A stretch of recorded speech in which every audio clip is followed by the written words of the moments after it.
Já o presidente da Ucrânia, Volodymyr Zelensky, pediu que Donald Trump participe das negociações com a Rússia previstas para ocorrerem nesta quinta-feira. O Grieco Holtz tem os detalhes. Zelensky acredita que a presença de Donald Trump poderia pressionar o presidente russo Vladimir Putin a também comparecer às conversas, que seriam as primeiras diretas entre Moscou e Kiev desde o início da guerra há mais de 3 anos. Convidamos o presidente Trump a se juntar a nós. Não sei qual será a sua decisão, mas se ele confirmar a participação, acho que daria um impulso adicional para que Putin venha, afirmou Zelensky durante uma coletiva de imprensa. Desde o anúncio das negociações, o Kremlin tem evitado confirmar a presença de Putin, mantendo o suspense sobre sua participação. Na segunda-feira, Trump já havia defendido publicamente a ida de Zelensky e Putin às negociações e disse que estava considerando viajar à Turquia para acompanhar o encontro. Zelensky também deixou claro que, caso Putin se recuse a comparecer, espera que os países ocidentais apliquem as sanções mais fortes já impostas contra a Rússia. Em depoimento à CPI das Bets, a influenciadora Virgínia Fonseca negou ter lucrado com perdas de seguidores com apostas divulgadas nas redes sociais. O Bruno Pinheiro tem os detalhes. A influenciadora Virgínia chegou ao Senado acompanhada do marido e também influenciador Zé Felipe. Na abertura, Virgínia revelou que estava nervosa e disposta a colaborar. Porque tem muitas coisas que a gente não pode falar na internet, né? Que a gente não tem a liberdade de falar. Então, acredito que eu vou poder falar aqui hoje. Então, estou muito grata. E é isso. Que Deus abençoe a nossa audiência. Bora pra cima. Obrigada. Quando questionada sobre casos de processos aplicados pelos seguidores após não obterem lucros, Virgínia revelou ter enfrentado apenas um caso na justiça. Em 53 milhões de seguidores foi um caso que não seguiu para frente. Eles existiram, acho que chegou a ser um processo, né? Uma ação que não deu seguimento, não continuou. Aos 26 anos de idade, a apresentadora e influenciadora garante alertar os seus seguidores a jogar com responsabilidade nas plataformas divulgadas. O senador Cleitinho Azevedo, do Republicanos, também participou da audiência e disse que não iria apontar o dedo para a influenciadora. Segundo ele, o político não tem moral para fazer apontamentos. Então não estou aqui hoje para apontar o dedo para você, não. Estou aqui para poder sensibilizar, tocar seu coração, para que você comece a fazer propaganda agora, contra esse tipo de jogos e faça mais o seu pré-treino. Inclusive, eu vou terminar aqui, posso você mandar um abraço para minha esposa, para minha filha? Claro, com certeza. Ô Cleitinho, eu sabia que eu te conhecia de algum lugar. Eu te conheço, eu já vi vídeo seu já. Aqui, ó, manda um abraço para a Amanda e para a Laisa. Amanda e Laisa. Amanda e Laisa, obrigada aí pelo carinho. É nóis. O ministro Gilmar Mendes, do Supremo Tribunal Federal, autorizou que a influenciadora digital Virgínia Fonseca ficasse em silêncio durante depoimento na CPI do Senado que apura irregularidades envolvendo casas de apostas digitais. Virgínia usou do direito para não revelar quanto já faturou com as publicidades. A influenciadora afirmou no depoimento que todos os valores recebidos nas campanhas com apostas foram declarados à Receita Federal. Ela também negou ter recebido um percentual a mais, o chamado cachê da desgraça, a partir de perdas de seguidores em sites de apostas. Eu fechei o meu contrato com o Esporte da Sorte e esse valor que eles me pagaram, se eu dobrasse o lucro dele, eu receberia 30% a mais da empresa, em momento algum, sobre perdas dos meus seguidores. Nunca teve sobre isso no contrato, meu contrato não tem nada de anormal. Quando questionada sobre como ficou milionária, a influenciadora negou ter sido graças a contratos com bets. A senhora ficou milionária, né? A senhora disse. Mas não foi com bet, não. A senhora pode nos falar com o que foi? Eu já tinha 30 milhões de seguidores quando eu divulguei e eu tenho minha empresa. Eu tenho a WePink e a WPink. A WePink, ano passado, faturou 750 milhões, se eu não me engano. Então, eu não fiquei milionária com bet, não. Então, vale a pena a senhora continuar? Isso vai ser uma coisa que eu vou chegar em casa e pensar. Na reunião, senadores destacaram o impacto negativo da publicidade de apostas e o incentivo ao vício em jogos. Virgínia disse mais de uma vez que pensará sobre continuar divulgando as apostas. Assunto para nossa primeira análise aqui no Jornal da Manhã. Hoje conosco Deise Ciocari e também o Cristiano Beraldo. Muito bom dia para vocês.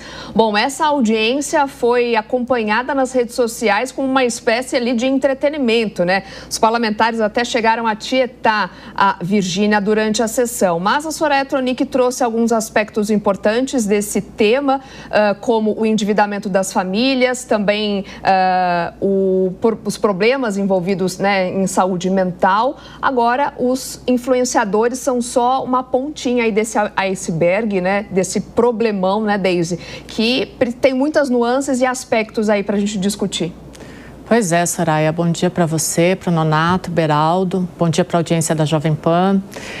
Olha, o que a gente assistiu ontem na CPI foi um espetáculo, se não fosse por algumas intervenções da Soraya Tronic, né, que realmente, como você falou, Soraya, trouxe esses pontos importantes. A gente já tem falado aqui em relação às bets sobre essa questão da ludopatia, de como as famílias estão viciadas e estão gastando dinheiro em relação a isso, mas o que a gente assistiu foi um espetáculo mesmo, no sentido mais puro dessa palavra, né? Foi um show midiático, mas eu acredito que ontem revelou muito mais sobre o estado da política brasileira do que sobre apostas online. A gente viu muito mais o nível da nossa política do que uma responsabilização das apostas online. A Virgínia, ela entrou ali com um corpo jurídico muito robusto, falou o que quis e os parlamentares ali, diante do silêncio dela, ela não foi constrangida em nenhum momento, ela falou o que ela quis, ela ficou em silêncio quando ela quis, no momento que ela quis, e os parlamentares ali estavam muito mais tietando ela como se fossem adolescentes, encantados com uma celebridade. Né? Então, o Congresso Nacional ele virou simplesmente um palco midiático, né? Aquilo que o Debord sempre falou. A gente perdeu completamente o uso do conteúdo e a gente foi para a forma mesmo, né? Eles ficaram completamente encantados com ela ali e perderam a capacidade de responsabilização e de representar o povo brasileiro, né? Então, essa crise de autoridade institucional que a gente tem visto no Congresso Nacional, ela perdeu completamente a vez para esse palco político, para esse tablado que a gente tem visto no Congresso Nacional, né? Essa questão da presença dela lá, a gente é como se fosse realmente um bando de adolescente, né? Tirando selfie, pedindo selfie para a esposa. A gente vê o que virou o Congresso Nacional. Eu fico pensando muito, não tem como não fazer essa racionalização em cima disso, porque uma das obras mais importantes de toda a história mundial se chama A República de Platão. E ele falava de como os prisioneiros ficavam encantados com as sombras e não queriam saber da verdade. Se Platão tivesse vivo hoje, ele ia ter que reescrever a República, e nela os prisioneiros não estariam mais encantados com as sombras ou com a mentira, eles estariam fazendo dancinhas com as sombras, porque a gente virou literalmente uma piada. E a gente sempre fala na ciência política que o Congresso ele é a representação da sala de casa da gente. E hoje o Congresso literalmente está fazendo dancinha como se estivesse no TikTok. É lamentável essa cena que a gente viu ontem. Aí depois a gente vem aqui e fala, olha, as CPIs elas perderam a funcionalidade, elas perderam a força, e a gente traz dados científicos mostrando isso. Olha, não tem mais relatório final de CPI. O exemplo está aí, olha o que virou o Congresso Nacional. Um show, um espetáculo.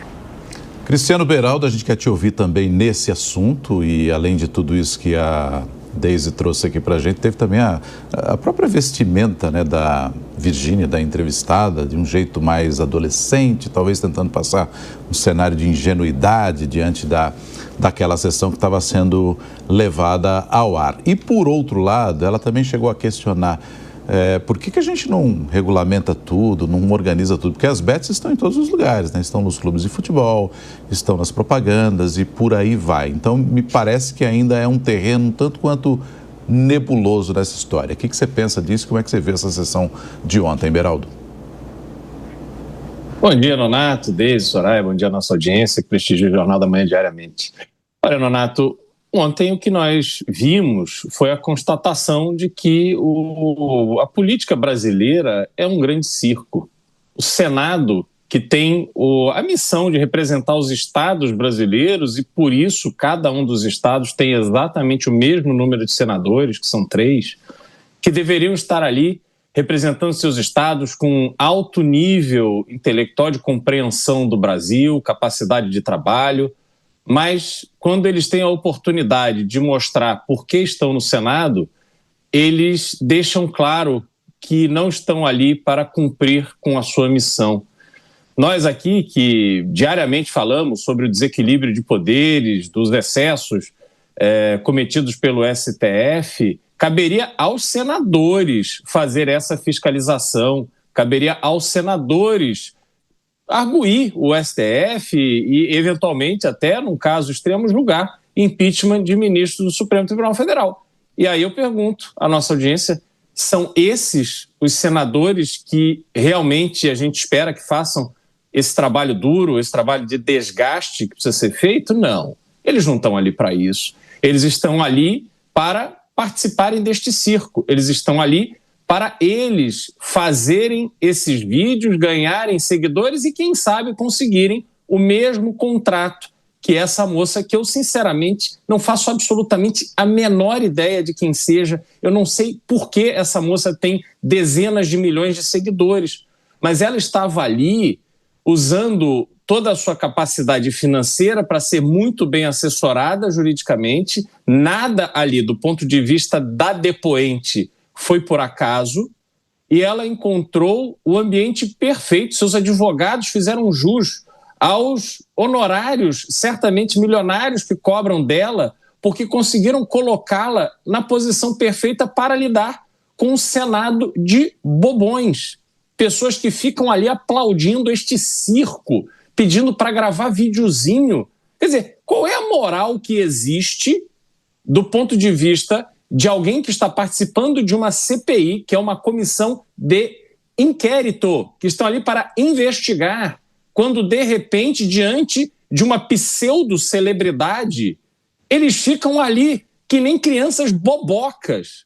Então, realmente, é uma tristeza, porque este episódio de ontem, além de não ter absolutamente nada de produtivo em relação ao assunto que está sendo debatido, que são as bets, este evento de ontem demonstrou que este Senado que está aí, essas pessoas que são eleitas para fazer circo, elas não vão entregar absolutamente nada de produtivo ao Brasil.